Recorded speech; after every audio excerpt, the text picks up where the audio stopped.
चलिए सभी को गुड मॉर्निंग। और कल हम लोग देखे थे कि लास्ट क्लास में हम लोग क्या पढ़ लिए थे, पहाड़िया विद्रोह तो पढ़ ही लिए थे। अब पहाड़िया विद्रोह के बाद आज का जो हमारा टॉपिक रहेगा जिसको हम लोग पढ़ेंगे वो रहेगा तमाड़ विद्रोह।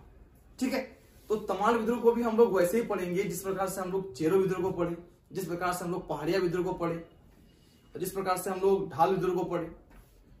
क्योंकि एग्जाम बहुत नजदीक है इसलिए हम लोग क्या करेंगे, जल्द से जल्द सारा टॉपिक को जो पॉइंट है जो एग्जाम ओरिएंटेड होगा या एग्जाम में पूछे जाएंगे उसको एक साथ लेके लिख लेंगे कि वहां से अगर सवाल आए तो सवाल हमसे ना छूटे। क्योंकि एक एक सवाल 3-3 मार्क्स का रहेगा और 3 मार्क्स आपका जिंदगी बदल सकता है जेएसएससी सीजीएल के एग्जाम। एक क्वेश्चन अगर आपसे गलती हुआ, चूक हो गई और मान लेते हैं बाकी लोग उसको सही बना के आया तो आपके लिए कितना बड़ा नुकसान ये आप सोच सकते हैं। एक एक नंबर पे 100 बच्चे, 200 बच्चे और जो पीछे का नंबर अगर 1000 बच्चा, 2000 बच्चा रहेगा और फाइनली आपको सिंगल एग्जाम में आपको आना कितना है 1000 के अंदर, 1000 भी नहीं, 956 या 952 इसी के आसपास है जी, 952 या 956 के अंदर में आना है आपको। चलिए आज का टॉपिक लगाइए तमाड़ विद्रोह।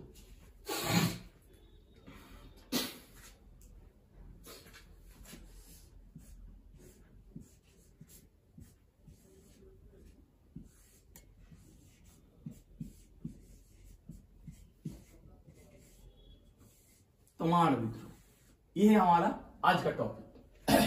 आज के पूरे क्लास में हम लोग तमाड़ विद्रोह पे ही चर्चा करेंगे और तमाड़ विद्रोह के उन सभी पहलुओं पर ध्यान देंगे जहां से एग्जाम में सवाल पूछे जाएंगे, किसी भी पहलू। पहली बात करते हैं तमाड़ विद्रोह का। इसका नाम तमाड़ विद्रोह क्यों है? जैसे चुआड़ विद्रोह था, ढाल विद्रोह था, भूमिज विद्रोह था, इसका नाम तमाड़ विद्रोह क्यों है? ये जो विद्रोह फुला था, इस विद्रोह का जो प्रस्फुटन हुआ था, जहां पर यह विद्रोह सबसे ज्यादा गतिविधि था, वो पंच परगना वाला क्षेत्र था। और पंच परगना का कौन सा एरिया? तमाड़ एरिया। तो आप लोग जानते ही हैं कि पंच परगना अगर हम बोल रहे हैं तो पंच परगना कहने का मतलब, पंच परगना मतलब बुंडू, तमाड़, सिल्ली, सोनाहातू, राही, इस वाला एरिया की बात कर रहे हैं। तो इसी एरिया में ये विद्रोह सबसे ज्यादा प्रस्फुटन हुआ था और सबसे ज्यादा कहां पर? तमाड़ पर। इस विद्रोह का जो प्रारंभ हुआ था वो तमाड़ से ही हुआ था। इसी कारण से इस विद्रोह का नाम क्या पड़ गया? तमाड़ विद्रोह। क्लियर है? ये विद्रोह चला कब था? यह विद्रोह स्टार्ट कब हुआ था? तो कहा जाता है कि आप लोग लिख के रखिएगा कि तमाड़ विद्रोह का प्रारंभ 1782 को हुआ, 1782 को हुआ। और 1782 को स्टार्ट होकर यह विद्रोह बहुत लंबे समय तक चला। कितने लंबे समय तक? देखिए 1821 तक चला। 1782 से स्टार्ट होकर 1821 तक। परंतु क्या कोई विद्रोह लगातार इतना लंबे समय तक चल सकता है? लगातार कैसे चलेगा? क्योंकि ऐसा तो नहीं कि विद्रोह हो रहा है तो अंग्रेज इसको दमन नहीं करेंगे। वहां के जो सूबेदार होंगे या जमींदार होंगे या राजा लोग थे जो विद्रोहियों के खिलाफ रहे हैं वो इसका दमन नहीं करेंगे। इतना लंबे समय तक विद्रोह क्या होगा? लगभग 40 साल तक विद्रोह चलते रहेगा। ऐसे होने की संभावना तो नहीं है। इसका मतलब यह विद्रोह एक चरण में तो नहीं हुआ होगा, मतलब एक ही बार स्टार्ट हुआ लगातार चलता रहा विद्रोह, ऐसा नहीं हुआ होगा। यानी कि यह विद्रोह क्या हुआ था? 6 चरण में चला था। तो आपको सवाल एग्जाम में ये पूछेगा कि तमाड़ विद्रोह कितने चरण में हुआ था, तो क्या कहिएगा? 6 चरण। नोट डाउन करते चलना है। कितने चरण? 6 चरण। मतलब 1782 से लेकर जो 1821 तक विद्रोह चला, इस विद्रोह का टाइम पीरियड कितना है? लगभग 40 साल आपको दिख रहा है। पर 40 साल में क्या हुआ? 6 टाइम पीरियड में, मतलब 6 चरण, कभी 2 साल के लिए, कभी 3 साल के लिए, कभी 4 साल के लिए विद्रोह भड़का और फिर शांत हो गया। तभी ना इतना लंबा समय तक चला। अब इतने लंबे समय तक चलने के कारण यहां से भी एक सवाल बन जाता है। सवाल क्या बनेगा कि झारखंड का कौन सा जनजातीय विद्रोह है? और हम वर्ड यूज क्या कर दिए? जनजातीय विद्रोह। तो सवाल यहां से भी बनेगा, इस पर भी ध्यान देना है कि सर आप बता रहे हैं कि जनजातीय विद्रोह है, नाम क्या है? तमाड़ विद्रोह। तो बताना पड़ेगा ना कौन सा जनजाति किया था। अगर हम कह रहे हैं कि तमाड़ विद्रोह एक जनजातीय विद्रोह है तो भैया कोई ना कोई जनजाति क्या होगा। और झारखंड में तो 32 प्रकार की जनजाति पाई जाती है, उसमें से 8 आदिम जनजाति भी है। तो किस जनजाति ने किया था? तो ये तमाड़ क्षेत्र कहां पर है? रांची खूंटी वाला एरिया पड़ रहा है ना जी। तो रांची खूंटी वाला एरिया में सबसे ज्यादा अगर बात करें हम लोग तो उरांव और मुंडा लोग, और तमाड़ विद्रोह में जो प्रमुख योगदान था वो मुंडा जनजाति का था। तो अगर सवाल ये पूछा जाए कि तमाड़ विद्रोह किस जनजाति के द्वारा किया गया था, इसका आंसर क्या लिखिएगा? मुंडा जनजाति। चलिए इसको भी हम लिख देते हैं यहां पर। कौन सी जनजाति? मुंडा जनजाति। मुंडा। क्लियर है? हाँ, इधर क्या बात कर रहे थे? इतने लंबे समय तक यह विद्रोह चलने के कारण यह लिखा जाता है, या सवाल यहां पर यह बनेगा कि झारखंड का कौन सा जनजातीय विद्रोह है जो सबसे लंबे समय तक चला था? तमाड़ विद्रोह। इस पॉइंट को एकदम नोट डाउन करके रखिए कि झारखंड में तमाड़ विद्रोह एक ऐसा विद्रोह था जो सबसे लंबे समय तक चला था, लगभग 40 साल। क्लियर है? इस पॉइंट को जरूर लिखना है। क्या लिखना है? सबसे लंबा विद्रोह या फिर सबसे अधिक अवधि तक चलने वाला विद्रोह।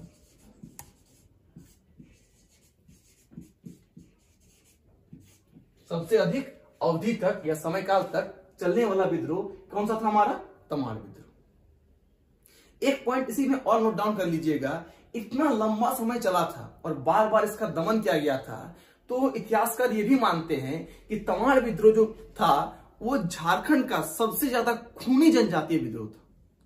खूनी जनजातीय विद्रोह कहने का मतलब इस विद्रोह में जितना मारकाट मचा था शायद किसी भी विद्रोह में ना मचा हो। समय देखिए, 40 साल, 6 चरण में हुआ था, मतलब 6 बार विद्रोह को दबाया गया था।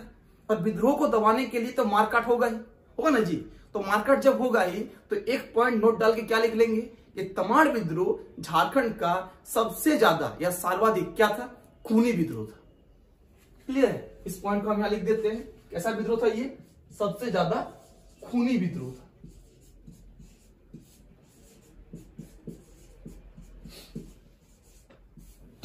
अब देखिए, अब हम लोग जानते हैं कि ये जो तमाड़िया विद्रोह हुआ था इसके पीछे कुछ तो रीजन रहा होगा। ऐसा तो नहीं है कि लोग सुबह उठा और विद्रोह करने निकल पड़ा। ऐसा होता है क्या? नहीं ना होता है। कुछ बड़ा कारण होगा, कुछ पीछे कुछ ना कुछ रीजन रहा होगा जिससे लोग क्या होंगे? प्रभावित हुए होंगे, इतने गुस्सा में आए होंगे और फाइनली क्या कर दिए? विद्रोह कर दिए होंगे। रीजन तो ही रहा होगा। तो कारण देखते हैं हम लोग कि तमाड़िया विद्रोह का या तमाड़ विद्रोह का रीजन क्या था, कारण क्या था। तो लिखिए कारण, रीजन। ठीक है? कारण में पहला पॉइंट क्या लिखिएगा कि अंग्रेजों द्वारा बाहरी लोगों को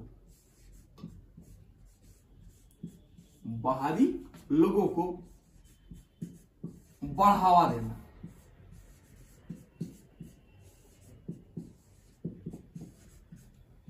बाहरी लोगों को बढ़ावा देना। बढ़ावा क्या दे रहा था? जितने सुविधाएं हैं, जितने मतलब कामकाज के तरीके होते हैं, टैक्स वसूलने का, बड़े बड़े पोस्ट है, सब बाहरी लोग को देने लगा। अभी हम लोग बाहरी मतलब बिहारी समझ लेते हैं, पर ऐसा नहीं समझना है। बाहरी मतलब उस समय का दिक्कू, यानी जो बाहर से लाकर अंग्रेज यहाँ पर बसा रहे थे, जिनको यहाँ पर स्टेब्लिश कर रहे थे, जमींदार बना दे रहे थे अंग्रेज लोग खुद, उन लोग को सब कुछ मिल रहा था, सुख सुविधा। और यहाँ के जो लोकल आदिवासी थे, लोकल सदान थे, उनको कुछ नहीं मिल रहा था। तो पहला रीजन तो ये था कि बाहरी लोगों को बढ़ावा देना। दूसरा रीजन क्या था कि छोटनागपुर खास के अंतर्गत जितने भी राजा महाराजा थे और छोटनागपुर के कुछ खास के जो राजा थे वो सब जनजातियों पर शोषण कर रहे थे। मतलब समझिए, ये जो एरिया है कहीं ना कहीं नाग वंश के अंतर्गत ही है, और नाग वंश के अंतर्गत बहुत सारे क्षेत्रीय राजा होंगे। तो नाग वंश के राजा और इसके जो क्षेत्रीय राजा थे, चाहे वो राहे के राजा हो, चाहे वो गुंडू के राजा हो, ये सब लोग क्या कर रहे थे? आम लोगों का शोषण कर रहे थे। तो यही दो कारण से तमाड़ का विद्रोह हुआ था। तो पहला पॉइंट क्या लिखिए कि बाहरी लोगों को बढ़ावा देना, उसको सुख सुविधा देना। दूसरा पॉइंट में क्या लिखिएगा? नागवंशी एवं इनके अधीनस्थ, इनके मतलब नागवंश के, नागवंशी एवं इनके अधीनस्थ,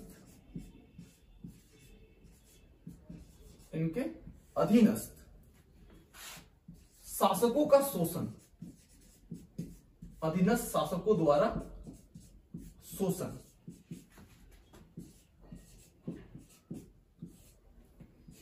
नागवंशी एवं इनके अधीनस्थ शासकों द्वारा शोषण किया जाना, आम जनताओं का शोषण किया जाना। तो यही दो रीजन था कि यह विद्रोह हुआ था।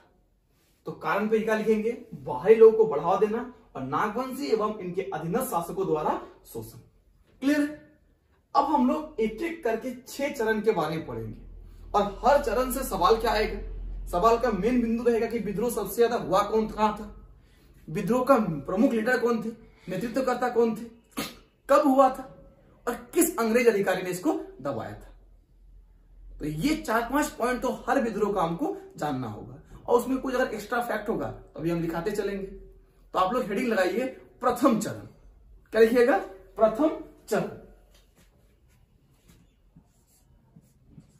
विद्रोह का प्रथम चरण।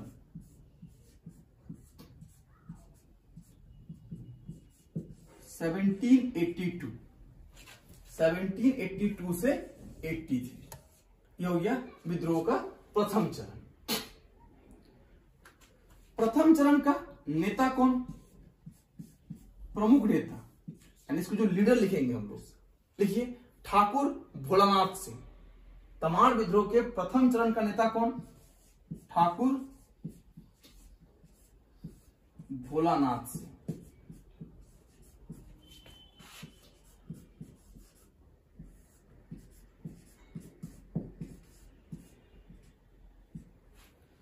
अब यहां से को ध्यान देने वाली बात है, सवाल सिंपल पूछेगा कि ठाकुर भोलानाथ सिंह पर विद्रोह कर दिया तो लोग उसका सपोर्ट क्यों कर दी। तो याद रखिएगा ये तमाड़ क्षेत्र का जो तमाड़ क्षेत्र है उस तमाड़ क्षेत्र का शासक नहीं था, क्या बोलते हैं इसको लोग, सूबेदार या जागीरदार था। तमाड़ क्षेत्र को देखभाल कौन करता था, खुद ठाकुर भोलानाथ सिंह करते थे। तो इनका क्षेत्र कौन सा है, तमाड़, तमाड़ वाला क्षेत्र। क्लियर है, कौन सा क्षेत्र, तमाड़ वाला क्षेत्र। जैसे ही इन्होंने 1782 में विद्रोह कर दिया तो सबसे पहले जो नागवंशी शासक होंगे, उस समय के नागवंशी शासक होंगे, उसी के खिलाफ विद्रोह क्या होगा, क्योंकि अंग्रेज और नागवंशी दोनों तो आपस में मिल चुके थे, गठबंधन सरकार चल रही थी। तो तात्कालिक जो नागवंशी शासक है उनके खिलाफ विद्रोह क्या होगा। तो एग्जाम में आपको सीधा पूछ लेगा कि बताइए उस समय का तात्कालिक नागवंशी शासक था कौन। तो क्या लिखिएगा, उस समय के तात्कालिक नागवंशी शासक, नागवंशी शासक दर्पनाथ शाह, दर्पनाथ शाह, दर्पनाथ शाह। अब कहानी थोड़ा सुन लीजिए, आपको याद रहेगा। जब ठाकुर भोलानाथ सिंह तमाड़ क्षेत्रों में विद्रोह कर दिया और जितने सारे लोग जो टैक्स दे रहे थे, जो अंग्रेज लोग बैठे हुए थे, अंग्रेज या जो बड़े अधिकारी बैठे हुए थे, उनको टैक्स देना तो क्या, उनको सुख सुविधा देना ही बंद हो गया। मतलब अगर किसी को काम करने के लिए बुला रहे थे तो लोग बोला कि हम लोग काम करने जाएंगे। ठाकुर भोलानाथ सिंह ने कह दिया कि इनको कुछ नहीं करना है। गांधी जी ने कहा था ना, असहयोग आंदोलन, अंग्रेजों को सहयोग ही ना करो। तो ये लोग भी कर दिए कि हम लोग कोई सुख सुविधा में आपका नहीं है, आपको खुद से पानी भरना होगा। ये नहीं कि मुंडा जनजाति या उरांव जनजाति या यहाँ के सदान लोग को बुला लिया, जाओ भाई 4 बाल्टी पानी भर दो, साथ नहाएंगे। तो ऐसा कोई रीति रिवाज नहीं, बोला आपको नहाना है तालाब जाइए, खुद नहाइए, हम लोग कोई हेल्प नहीं करेंगे। मतलब सहयोग करना ही बंद कर दिया, टैक्स देना बंद कर दिया, सामान बेचना बंद कर दिया। अगर आपको कुछ चाहिए खाने के लिए आप खुद जाके लेके आइए, हम लोग आप लोग को नहीं बेचेंगे। ये जो सिस्टम चला तो नागवंशी शासक दर्पनाथ शाह को इसको खबर दिया गया कि भैया हमें इस क्षेत्र में बहुत सारा प्रॉब्लम हो रहा है। अब ये क्या करेंगे, ईस्ट इंडिया कंपनी को अपना सूचना देंगे, क्योंकि अकेले दर्पनाथ शाह सीधा अटैक करेंगे नहीं। क्योंकि हम लोग जानते हैं कि ईस्ट इंडिया कंपनी का एक टेंडेंसी था कि जब भी वो किसी के साथ अलायंस बनता था तो सेना का जो कार्यभार है वो राजा के पास रहता था, लेकिन सेना किसका रहता था, ईस्ट इंडिया कंपनी का। अब ईस्ट इंडिया कंपनी ने ये डिसाइड किया कि किसी व्यक्ति को हम भेजे जो व्यक्ति इस क्षेत्र पे जाए और ठाकुर भोलानाथ सिंह को गिरफ्तार करके लाए। तो ईस्ट इंडिया कंपनी के पटना काउंसिल ने, यहां लिखिएगा, east India company, east India Company के पटना काउंसिल ने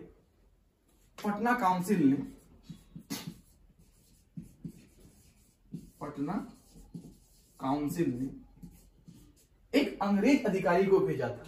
उसका नाम क्या था, जेम्स क्राफर्ड बोलिए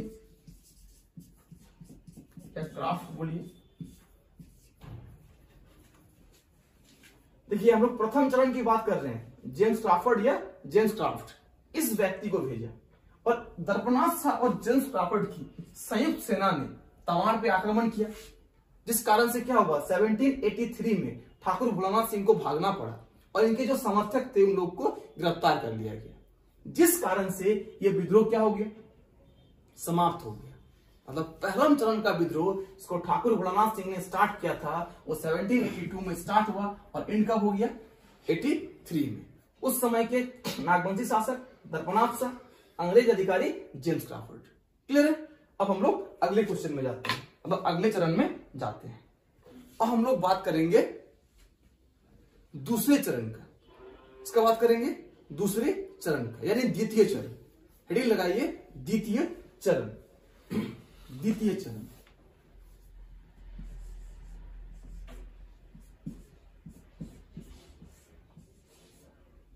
द्वितीय चरण। तमाड़ विद्रोह का द्वितीय चरण कब हुआ था? 1789 को हुआ था, याद रहेगा 1789। मतलब बीच में आप कह सकते हैं कि 5 साल का या 6 साल का लगभग गैप हो गया। 83 को खत्म हुआ, 5 साल मान के चलिए, 5 साल का पूरा क्या रहा, गैप हो गया, शांत रहा क्षेत्र। 1789 को फिर से ये विद्रोह भड़क गया। भड़कने का रीजन क्या था? रीजन ये था कि लगभग 3000, कितना लिख रहे हैं, 3000 मुंडा लोग, 3000 मुंडाओं ने एकत्रित हुआ और टैक्स देने से इनकार कर दिया। कहा कि भैया चाहे वो कोई भी हो, नागवंशी हो या नागवंशी के अधीनस्थ शासक हो, हम लोग टैक्स नहीं देंगे। कितने मुंडाओं ने? 3000 मुंडाओं ने कर देने से, टैक्स देने से इनकार कर दिया।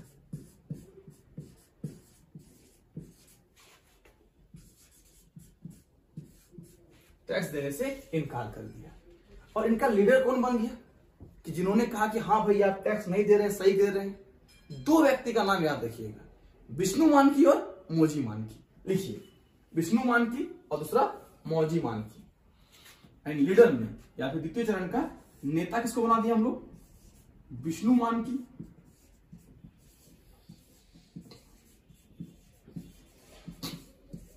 और दूसरा मौजी मानकी।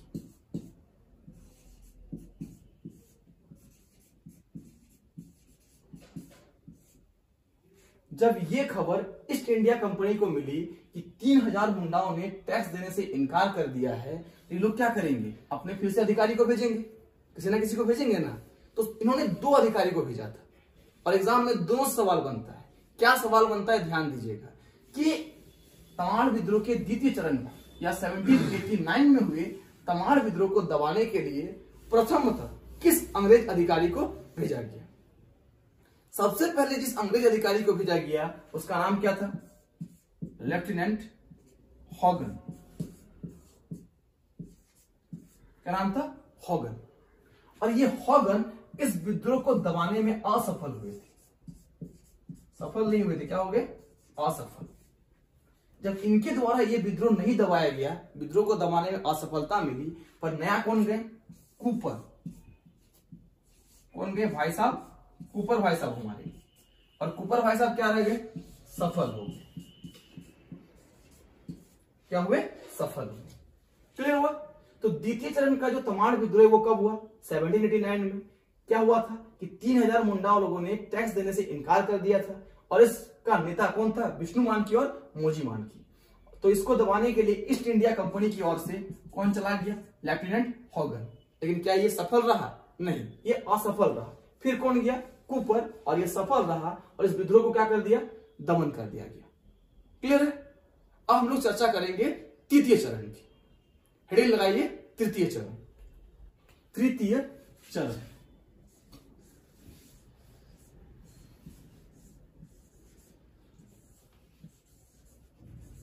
तृतीय चरण। तृतीय चरण का जो विद्रोह था वो कब से कब तक हुआ था? तो लिखिएगा 1794। स्टार्टिंग लिख लीजिए 1794। और कब तक चला? तो 1798 तक चला। 1794 से लेकर 1798 तक चला। इस विद्रोह के बारे में थोड़ा सा देखिएगा। जो पहले चरण के नेता थे कौन थे? हमारा ठाकुर भोलानाथ सिंह था ना। ठाकुर भोलानाथ सिंह ने क्या किया, फिर से इस विद्रोह को लीड किया था। और ये किसी अंग्रेज अधिकारी या प्रारंभ में किसी अंग्रेज अधिकारी के खिलाफ या फिर नागवंशी राजा के खिलाफ नहीं था। राहे का एक राजा थे, राहे का राजा, राजा का नाम नरेंद्र शाही, नरेंद्र शाही। तो सबसे पहले तो ये विद्रोह राहे के राजा नरेंद्र शाही के खिलाफ था। और इनका नेतृत्व करता कौन था? ठाकुर भोलानाथ सिंह, भोलानाथ सिंह। क्लियर है? तो नरेंद्र शाही के खिलाफ था, लेकिन नरेंद्र शाही ईस्ट इंडिया कंपनी से कहा कि भैया ये सभी के खिलाफ है, और ईस्ट इंडिया कंपनी ये बात को मान ली है। तो ईस्ट इंडिया कंपनी के अधिकारी एक नाम था वी वेन। क्या नाम बोलिएगा? ईस्ट इंडिया कंपनी के कंपनी के अधिकारी का नाम क्या था? V Wayne. ये वी वेन तुरंत एक्टिव हो गया और नरेंद्र शाही के साथ मिलकर तमाड़ विद्रोह के जो तृतीय चरण चल रहा था इसको दबाने का कोशिश करने लगा। लेकिन धीरे धीरे वी वेन को यह पता चला कि ये जो विद्रोह चल रहा है ये केवल किसके खिलाफ चल रहा है? नरेंद्र शाही के खिलाफ चल रहा है। तो अचानक से इसने अपने सेना को वापस बुला लिया। जब अचानक से अपने सेना को वापस बुला लिया तो नरेंद्र शाही क्या हो गया? कमजोर पड़ गया। जब नरेंद्र शाही कमजोर पड़ गया तो तमाड़ विद्रोह के जो अनुयायी थे वो लोग उस पर हावी हो गए, और जब हावी हुए तो 1796 तक, डेट लिख लीजिए, 1796 में यह विद्रोह एकदम व्यापक रूप में फैल गया, एकदम चरमोत्कर्ष बोलते हैं ना, एकदम चरम की अवस्था में था। और इनके जो कहा गया नरेंद्र शाही के जो रिलेटिव थे, जो इसके अनुयायी थे, इसकी लगातार हत्या होने लगी, मारकाट मचाने लगा। जब पूरा मारकाट मचाने लगा तो अंग्रेज सरकार ने एक और व्यक्ति को भेजा, जिसको कहा कि वी वेन के साथ मिलकर आप इस विद्रोह को क्या कर दीजिए? दमन कर दीजिए। यानी दूसरे जो अंग्रेज अधिकारी को भेजा गया उसका नाम था लीमंड।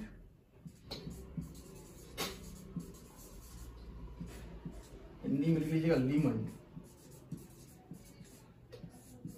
मतलब जब नरेंद्र शाही के पूरे परिवार को या रिश्तेदार को मारा जाने लगा, अनुयायी लोग को मारने लगा तमाड़ विद्रोह के लोग, तब अंग्रेज अधिकारी किसको भेजा गया? लीमंड। और वी वेन और लीमंड और नरेंद्र शाही की जो बची खुची सेना थी सबने मिलकर इस विद्रोह का फिर से दमन किया। यहां से एक दो सवाल और पूछेगा। इस विद्रोह में कई सारे लोग थे, ऐसा नहीं कि ठाकुर भोलानाथ सिंह अकेले थे।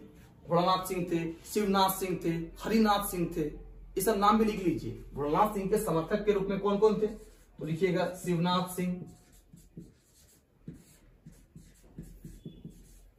हरिनाथ सिंह,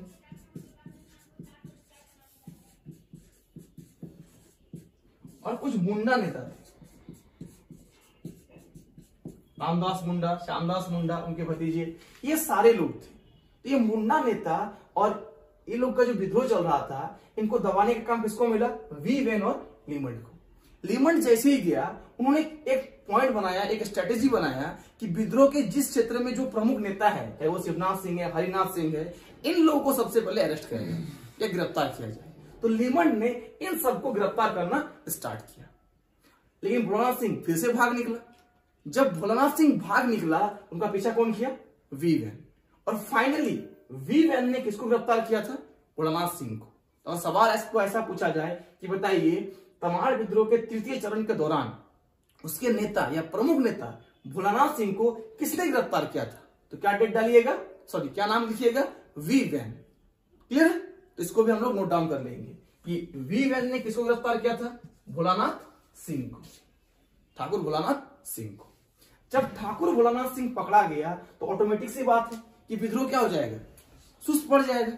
लीडर ही पकड़ा गया, छोटे मोटे लीडर थे वो लोग भी पकड़ा गया, तो विद्रोह का क्या हो जाएगा? समाप्ति। यानी यह विद्रोह फिर अपने आप 98 तक क्या हो गया? समाप्त हो गया। क्लियर है? चलिए आगे बढ़ते हैं। अब लिखिए चौथा चरण। चलिए यहीं पर लिखते हैं हम लोग चौथा चरण।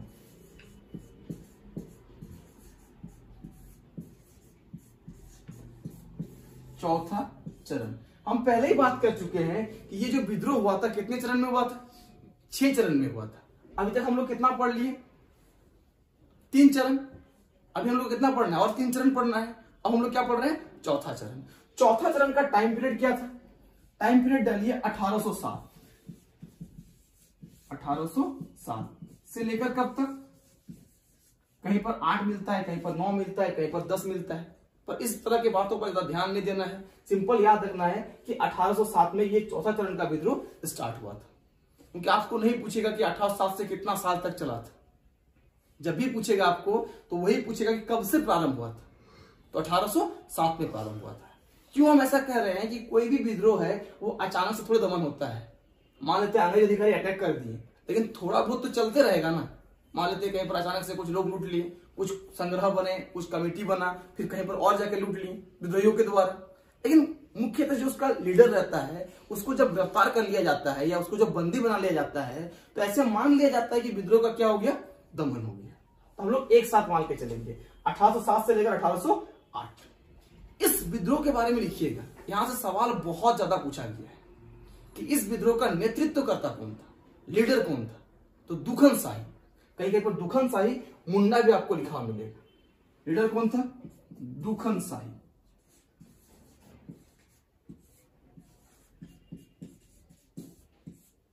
या फिर क्या मिलेगा? दुखन शाही मुंडा। इसके बारे में थोड़ा सा जान लीजिए। कुल 5000, कितने हजार? 5000 मुंडा, 5000 मुंडा लोग एक जगह पर एकत्रित हुए और अंग्रेज जो अधिकारी थे उस पर अटैक कर दिया डायरेक्टली। ये एक ऐसा तमाड़िया विद्रोह था, ऐसा तमाड़ का विद्रोह था, इसपे सीधा कर सकते हैं कि अंग्रेजों के खिलाफ था, यहाँ के लोकल राजाओं या नेताओं के खिलाफ नहीं था। क्योंकि बार बार इन लोगों ने समझ चुका था कि विद्रोह का दमन करने ईस्ट इंडिया कंपनी ही आ रही है। मतलब प्रत्यक्ष तौर पर हम लोग कह सकते हैं कि चौथे चरण का विद्रोह किसके खिलाफ था? ईस्ट इंडिया कंपनी के खिलाफ था। क्लियर है? इस पॉइंट को जरूर लिखिएगा। चौथे चरण का विद्रोह प्रत्यक्ष तौर पर किसके खिलाफ था? ईस्ट इंडिया कंपनी के खिलाफ था। जब 5000 मुंडाओं ने दुखन शाही मुंडा के नेतृत्व में सीधा ईस्ट इंडिया कंपनी के अधिकारी होंगे या कार्यालय होंगे उस पर आक्रमण करने लगे, तो इन्होंने क्या किया? ईस्ट इंडिया कंपनी ने अपने घातक कमांडर रफसेज को भेजा। किसको भेजा? रफसेज। झारखंड में ये नाम बहुत बार आप पढ़िएगा कि बहुत सारे विद्रोह का दमन रफसेज ने किया था। मेजर रफसेज, कैप्टन रफसेज, व्यक्ति एक ही है। किसने भेजा? रफसेज को भेजा।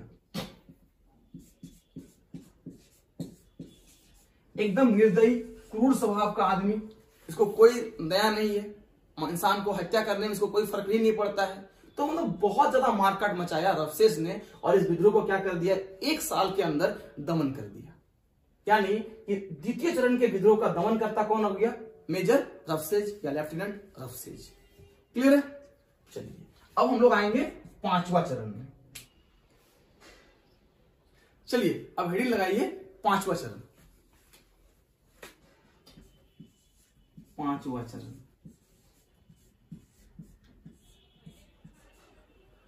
पांचवा चरण कब से कब तक हुआ था? तो समझ डालिए 1810 से लेकर 1812। 1810 से लेकर 1812। अच्छा, पांचवा चरण लिखने से पहले एक नोट करके एक पॉइंट लिखिए। एनओटी नोट लिखिए और एक पॉइंट लिखिए। क्या पॉइंट लिखिएगा? कि चौथे चरण के विद्रोह के परिणाम स्वरूप या चौथे चरण के विद्रोह के बाद अंग्रेजों के द्वारा जमींदार पुलिस बल का गठन किया गया था। कब किया गया था? 1809 में। 1809 में क्या गठन किया गया था? तो लिखिए जमींदार पुलिस बल। जमींदार पुलिस बल।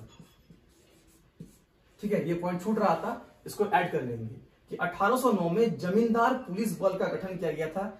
ऐसा नहीं कि जमींदार के द्वारा या तमाड़ विद्रोह के लोग के द्वारा। किसके द्वारा? ईस्ट इंडिया कंपनी के द्वारा। ईस्ट इंडिया कंपनी के द्वारा जमींदार पुलिस बल। आइए हम लोग बात करेंगे पांचवा चरण का।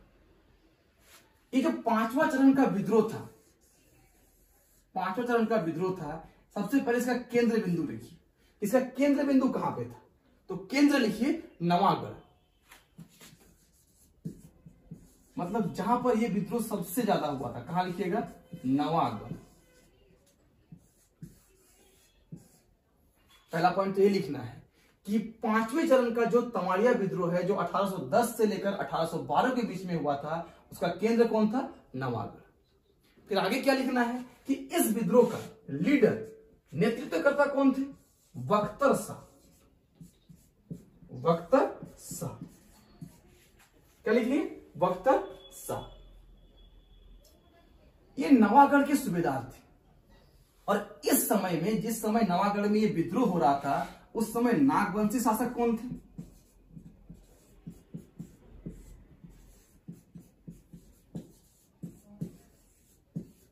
गोविंदनाथ।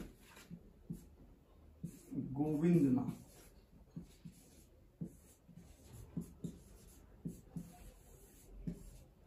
गोविंदनाथ।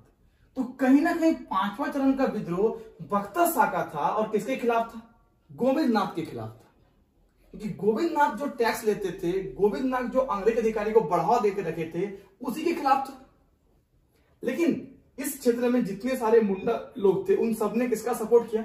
बख्तर शाह का सपोर्ट किया कि भैया बख्तर शाह अच्छा काम कर रहा है, हम लोग को एक्स्ट्रा टैक्स नहीं देना पड़ेगा, और क्यों हम लोग बात माने किसी अंग्रेज अधिकारी की। और हमारा जो नागवंशी इलाका है वो किसका साथ जुड़ा हुआ था? ईस्ट इंडिया कंपनी के साथ समर्पण कर चुका है। ईस्ट इंडिया कंपनी के एक अलायंस स्टेट बना हुआ है, सब्सिडरी स्टेट बना हुआ है। तो ईस्ट इंडिया कंपनी को बढ़ावा देना इसका बदला क्या बोलेगा, मजबूरी बन चुका था। तो जब इसके खिलाफ विद्रोह हुआ तो ये किसके पास दौड़ दौड़ के जाएगा? बाबूजी के पास। मतलब जो इसका सहयोग कर रहा है, जिसके साथ ये जुड़ा हुआ है, उसी के पास ना जाएगा। तो सीधा ही चला गया भाग भाग के ईस्ट इंडिया कंपनी के पास कि भैया फिर से विद्रोह हो रहा है, हम अकेले कैसे दबा पाएंगे, हमको टैक्स दे नहीं रहा है। तो ईस्ट इंडिया कंपनी ने फिर एक व्यक्ति को भेजेगा जो इस विद्रोह का दमन करता होगा। तो ईस्ट इंडिया कंपनी ने किसको भेजा? ओडोनिल को भेजा। एच ओडोनिल है, ओडोनिल आप लोग याद रखिए, एच ओडोनिल। एच ओडोनिल को भेजा कि जाओ भैया एक बार देख के आओ। एच ओडोनिल पांचवें चरण के विद्रोह के दौरान झारखंड में आया ईस्ट इंडिया कंपनी का प्रतिनिधि होकर, और नागवंशी शासक गोविंदनाथ शाह के मिलकर इस पर आक्रमण कर देगा, बख्तर शाह पर आक्रमण कर देगा। भैया बख्तर शाह कुछ दिन तक सस्टेन किया, और जब देखा कि अब तो सकेंगे नहीं, अब तो हमको पकड़ के लोग मार के भगाएगा, तो ये खुद ही भाग जाता है। कहां भाग जाता है? सुरगुज्जा। तो सवाल ये पूछा जा चुका है कि पांचवें चरण के विद्रोह के दौरान उनके नेतृत्वकर्ता बख्तर शाह युद्ध में हारने के पश्चात कहां चला गया या कहां भाग जाता है? तो लिख लीजिए सुरगुज्जा। सुरगुज्जा बोले तो वर्तमान का किधर बोलिएगा? छत्तीसगढ़। सुरगुज्जा यानी वर्तमान का बोले तो छत्तीसगढ़। क्लियर है? अब हम लोग चर्चा करेंगे आखिरी चरण की, मतलब छठे चरण की। तो आपको यहीं पर लिखिए छठा चरण। ठीक है, छठा चरण।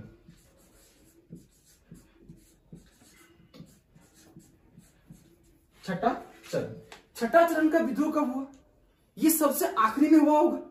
और तमाड़ विद्रोह का अंत कब हुआ था? 1821 में। पांचवा चरण 1810 से 1812। छठा चरण का जो विद्रोह हुआ वो स्टार्ट हुआ 1819 को। कब स्टार्ट हुआ? 1819 को। डेट डालिए 1819। और एंड कब हो जाएगा? जब विद्रोह का समाप्ति हो जाएगी। तो तमाड़ विद्रोह की समाप्ति कौन हो गई है? 1821 ईस्वी को। यानी यहां पे हम लोग क्या लिख देंगे? 1821। मतलब यह विद्रोह 2 साल चला, 19 से लेकर 21 तक। क्लियर है? अब इस विद्रोह का लीडर कौन था, नेता कौन था? तो 2 व्यक्ति का नाम याद रखिएगा, कोंता मुंडा और रुग्न मुंडा। कहीं पर रुद्र देव दे देगा या रुद्र मुंडा दे देगा, डरना नहीं है। स्पेशली आप लोग 2 नाम याद रखिए, कोंता मुंडा या कोंता मुंडा दे देगा, कोंदा मुंडा दे देगा। लेकिन बेसिकली 2 नाम याद रखेंगे हम लोग। क्या क्या? रुग्न मुंडा, अरे कोंता मुंडा। रुग्न मुंडा और कोंता मुंडा। और अभी इस विद्रोह में सबसे पहले याद रखिएगा, छठे चरण के विद्रोह में कई सारे लोग शामिल हुए थे। कई सारे लोग, मतलब लीडर के रूप में भी 30 लोग रहे होंगे। लेकिन 2 नाम आपको इसलिए याद रखना है, एग्जाम में भी पूछा है, और ईस्ट इंडिया कंपनी का जो दस्तावेज था, जब इस विद्रोह को दमन किया गया तो वहां पर लिखा हुआ था कि इन दोनों लीडर को पकड़ने के बाद विद्रोह क्या हो गया, अपने आप शांत हो गया। इसीलिए ये मान लिया गया कि यही दोनों क्या है, इस विद्रोह का प्रमुख लीडर था। बात समझ में आई? इस विद्रोह का प्रमुख लीडर था। ईस्ट इंडिया कंपनी के दस्तावेज में यह लिखा कि 1820 में जुलाई 1820 में रुगना मुंडा को क्या कर लिया गया था, गिरफ्तार कर लिया गया था। नोट डाउन करके जरूर लिखिएगा कि जुलाई 1820 में इसको गिरफ्तार किया, रुगना मुंडा को। और 1821 के प्रारंभ में ही किसको गिरफ्तार कर लिया, कोंता मुंडा को। जब इन दोनों को गिरफ्तार किया था तो विद्रोह क्या हो गया था, अपने आप दमन हो गया था। इसीलिए इस विद्रोह का लीडर किसको मान लिया जाता है, रुगना मुंडा और कोंता मुंडा को। भैया दमन तो हो गया, लेकिन कोई ना कोई अधिकारी तो होंगे, इन दोनों को अरेस्ट तो किया गया ना अभी, तो क्या अपने आप अरेस्ट कर लिया होगा, कोई ना कोई अंग्रेज कमांडर होंगे। और शुरू से ही हम बता रहे हैं कि सवाल क्या पूछेगा, नेतृत्व करता, कब हुआ और कौन से अंग्रेज अधिकारी थे, इतना तो जानना ही होगा। छठे चरण के विद्रोह को दबाने में दो व्यक्ति का प्रमुख हाथ था। अभी हम लोग एक व्यक्ति देखे थे, रफसेज। इसके पहले वाला में जब विद्रोह एकदम उग्र हो गया था तो अंग्रेज किसको भेजे थे, रफसेज को भेजे थे। तो रफसेज को क्या हुआ, फिर से भेज दिए, यानी एक अंग्रेज अधिकारी का नाम हो गया रफसेज। और इनके सहायता के लिए कौन था, कैल्विन। कोलविन भी लिखता है पर आप लोग कैल्विन याद रखिए। मतलब अंग्रेज अधिकारी के रूप में या ईस्ट इंडिया कंपनी की ओर से कौन था, रफसेज और कैल्विन। और रुगना मुंडा और कोंता मुंडा को पकड़ने के बाद इस क्षेत्र में जितने सारे अनुयायी थे, जितने सारे समर्थक थे या छोटे मोटे लीडर थे, कहा जाता है सबकी हत्या कर दी गई थी। और सबका हत्या कर देने जाने के कारण बहुत लंबे समय तक ये वाला जो क्षेत्र जहां पर लगातार 40 साल से कभी ना कभी विद्रोह होते आ रहा था, इस विद्रोह का पूर्णतः दमन हो गया। और फिर से जब हम लोग देखेंगे राष्ट्रीय आंदोलन होगा तो अब केवल राष्ट्रीय आंदोलन में ही इस क्षेत्र को फिर से उग्र रूप धारण करेगा। और जब मुंडा उल्गुलान हम लोग पढ़ेंगे, यानी बिरसा मुंडा जी का उल्गुलान, तब देखेंगे इस क्षेत्र में क्या प्रभाव पड़ा था। यानी इतना लंबा ड्यूरेशन में क्या रहेगा, क्षेत्र बिल्कुल शांत होकर रहेगा। ये था तमाड़ विद्रोह का पूरा रूप। कितने चरण में हुआ, तो 6 चरण में। 6 चरण को एक एक करके अलग से आप लोग को याद रखना है। और पूरा जितना सारा फैक्ट आपको हम लिखाए हैं, जितना सारा कहानी आपको बताए हैं, सारे चीज को एकदम बार बार रिवीजन कीजिए, बार बार रिवाइज कीजिए और बार बार पढ़िए। एक भी पॉइंट छूटना नहीं चाहिए, सारा आपको याद रखना है। ठीक है, तो अगले क्लास में हम लोग या नेक्स्ट क्लास में हम लोग नेक्स्ट विद्रोह को पढ़ेंगे। आज के लिए बस इतना ही। Thank you.